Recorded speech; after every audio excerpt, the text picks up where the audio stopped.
a gente já entrando nesse assunto de transtornos, eu queria usar o caso que aconteceu comigo para a gente entrar nesses assuntos. Há uns 10, 12 anos atrás, eu estava trabalhando normalmente no meu computador e de repente eu comecei a me sentir mal, pedi, olha, me ajuda aqui que eu tô me sentindo mal. Daqui a pouco mediram minha pressão, tava 22/12, acho que eu tinha 19 ou 20 Uau! anos, algo assim. Isso nunca tinha me acontecido. Me levaram para o hospital ali, eu pensei que fosse morrer no dia. Me levaram no hospital, chegou no hospital, me medicaram, aquela coisa toda, me fizeram ali o atendimento. Quando eu cheguei em casa, os sintomas voltaram e a partir disso desencadeou um processo que no primeiro médico que eu fui, o médico que eu cheguei, eu falei: "Ó, tô com esse sintoma". Na verdade, desculpa, eu procurei um cardiologista, fiz todos os exames, nada. Eu tinha 19 anos, Uhum. nada. Ele: "Olha, procura um psiquiatra". E eu psiquiatra? Eu não tô maluco.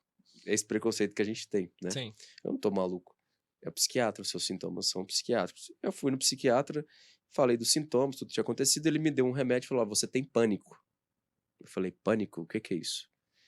E aí foi uma consulta rápida, ele me explicou ali basicamente, me deu um remédio, depois eu tive que ir em vários outros médicos, até encontrar um médico que de fato, né, fizesse o meu diagnóstico, eu tinha um transtorno de ansiedade ali, e passei a tratar isso, e trato até hoje, né, faço atividade física por conta disso, enfim.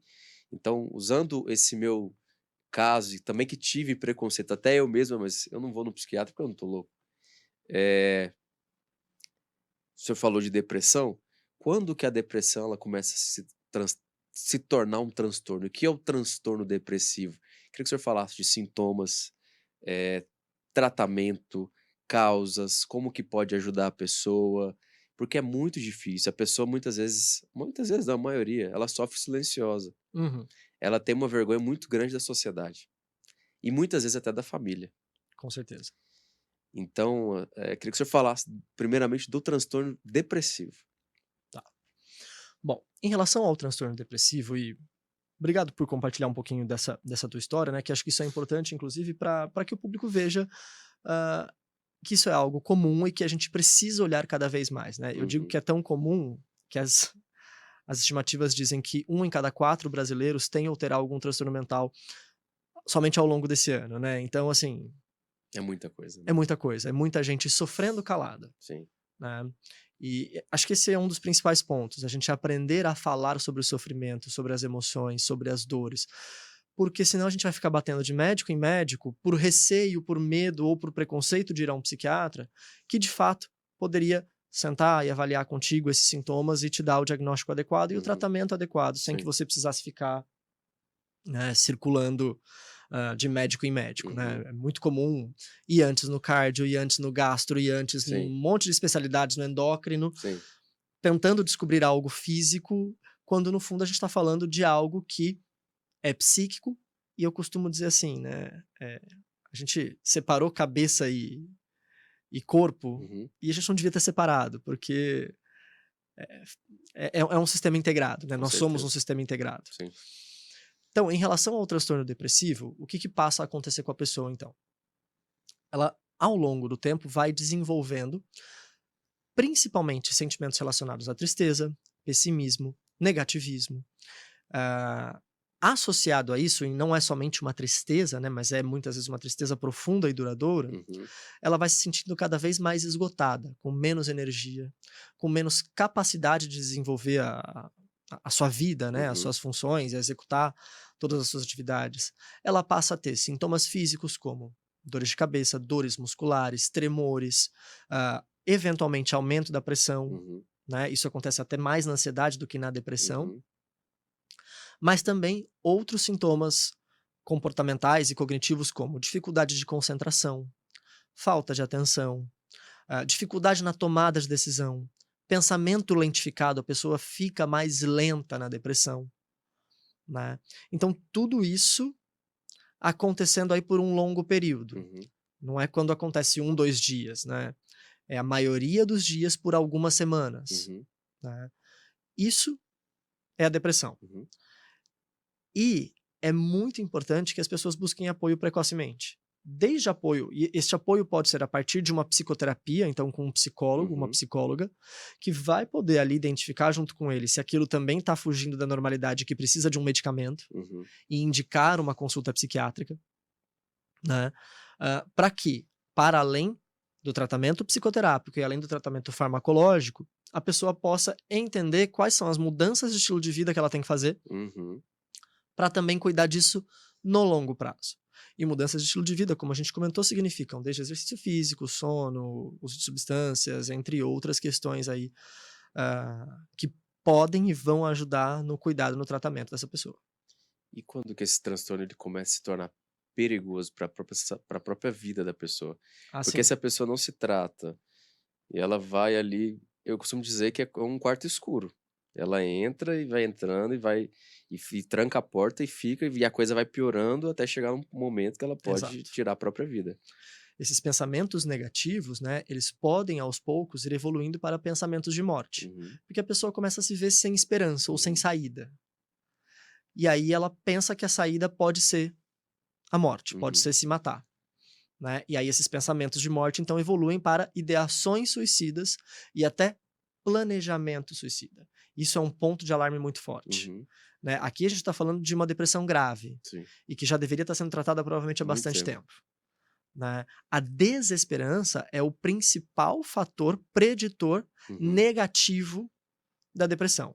Então, se a gente está sentindo que tem desesperança ali, opa, precisa de apoio o quanto antes, uhum, né? Porque senão a gente pode lidar com desfechos absolutamente negativos, como o suicídio, né? E é importante entender que o suicídio, ele é uma solução permanente para um problema provisório. Não deveria acontecer. Os problemas vão passar, eles têm solução, podemos buscar soluções juntos, né? E o suicídio, ele não tem volta.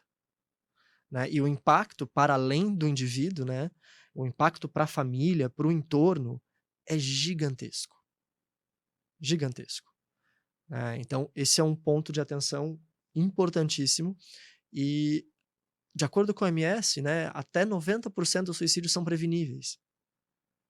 E no Brasil, se a gente for olhar os dados, né, a gente tem um aumento das taxas de suicídio, principalmente entre adolescentes e idosos, sendo que grande parte disso é prevenível. com certeza. É o que o senhor está falando, né? Tudo é cíclico. E o suicida, ele não quer morrer, ele quer acabar com o problema. Exato. Então, se ele não busca ajuda, como que ele vai acabar com esse problema, né? Eu falo por experiência, tive transtorno de ansiedade, e até por conta de demorar um ano e meio para entender o que é que eu tinha, Uhum. desencadeei uma depressão. Então, eu falo por causa própria. Sim. Mas depois tive todo o apoio ali de médicos e psicólogos e tudo mais. Então, isso é extremamente importante. E para a família, quando chega nesse grau muito alto, que a pessoa já começa a ter esse tipo de pensamento, atitudes diferentes, porque é algo que começa a arriscar a própria vida daquela pessoa. Como que a família pode observar isso e como que ela pode ajudar? Porque muitas vezes a pessoa nem quer ajuda. Uhum. Então, como que a família pode identificar isso e ajudá-la? Perfeito. A família, Porque tem gente que fala assim, desculpa te imagina. interromper, porque existem famílias, e assim, eu acho que a maioria, doutor, porque eu passei isso na pele, né, tendo esse transtorno de ansiedade, e eu mesmo tinha esse preconceito, então as pessoas têm esse preconceito, isso é frescura. Uhum, Ô menino, sai do quarto, isso é frescura. uhum, Ô mulher, vai arrumar um namorado que para de ser fresco, e não é frescura. Então é dentro desse campo que eu tô te fazendo essa perfeito. pergunta. E você trouxe um ótimo ponto, né, porque a família ela pode ser fator de proteção, mas ela também pode ser fator de risco, né. Infelizmente, devido ao baixo letramento que a nossa sociedade tem em relação a transtornos mentais, a problemas de saúde mental, muitas vezes as pessoas vão encarar como fraco de caráter, preguiçoso, frescura, mimimi. Né? Sendo que, na verdade, a gente está falando realmente de um adoecimento mental. Sim. Né? Então, o primeiro ponto, e aí é uma dica para as famílias, né? De novo, observem o comportamento, observem as atitudes. Né? Se o adolescente ou a criança, ou mesmo o adulto, né, passa a não sair mais do quarto, tá ficando mais isolado, ou tá ficando mais agressivo, mais reativo, muitas vezes são sinais. São sinais e é a forma como a pessoa consegue expressar esse pedido de ajuda, né. O ficar isolado já é um pedido de ajuda. Eu não estou conseguindo me socializar, eu não estou conseguindo me comunicar, não estou conseguindo estar com as pessoas, né. E as causas podem ser variadas, né, eu não estou conseguindo porque eu estou deprimido, eu não estou conseguindo porque eu estou extremamente ansioso, eu não estou conseguindo porque eu estou, psicótico, desorganizado, né. E se a família não sentar para ouvir, né, se você quando você tem uma quebra de comportamento, você tem que sentar e ouvir, né. E ouvir significa não julgar. Ouvir significa tira um pouco seus preconceitos, e eu não vou dizer que, eh, elimine seus preconceitos, porque dificilmente a gente vai eliminar. Mas naquela conversa suspenda seus preconceitos, deixa eles de lado, né. Sentimento do outro a gente não julga, a gente só valida, porque você não sabe o que o outro está experimentando, o que o outro está experienciando, né, você não sabe o que está exatamente passando na cabeça. Então nunca diga: "Ah, você não devia se sentir assim, nem foi tão ruim assim, vai passar". É, eu sei que eu não devia me sentir assim, mas eu tô me sentindo, né. Então, sentimento a gente nunca julga, a gente somente valida. Porque a partir da validação do sentimento, a pessoa sente confiança suficiente para continuar contando o que está acontecendo e se abrindo. Porque só assim a gente vai conseguir conduzir para ajuda. Então eu digo que, quem está ali no entorno tem que seguir essas 3 letrinhas para ajudar, o ROC, R-O-C, reparar o comportamento, ouvir atentamente e conduzir para ajuda.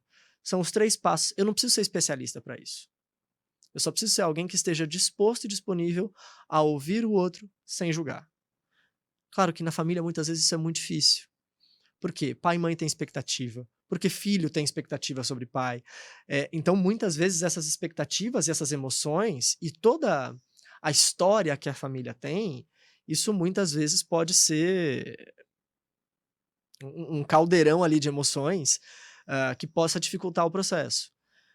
Ao mesmo tempo, se a gente entende a família como fator de proteção, como é que a gente desenvolve um vínculo de confiança dentro dessa família, uma confiança suficiente que se possa abrir essas questões, né? Não vai ser do dia para a noite que o pai e o filho vão começar a falar sobre sentimentos e emoções, né? Mas isso tem que ser cultivado ao longo do tempo.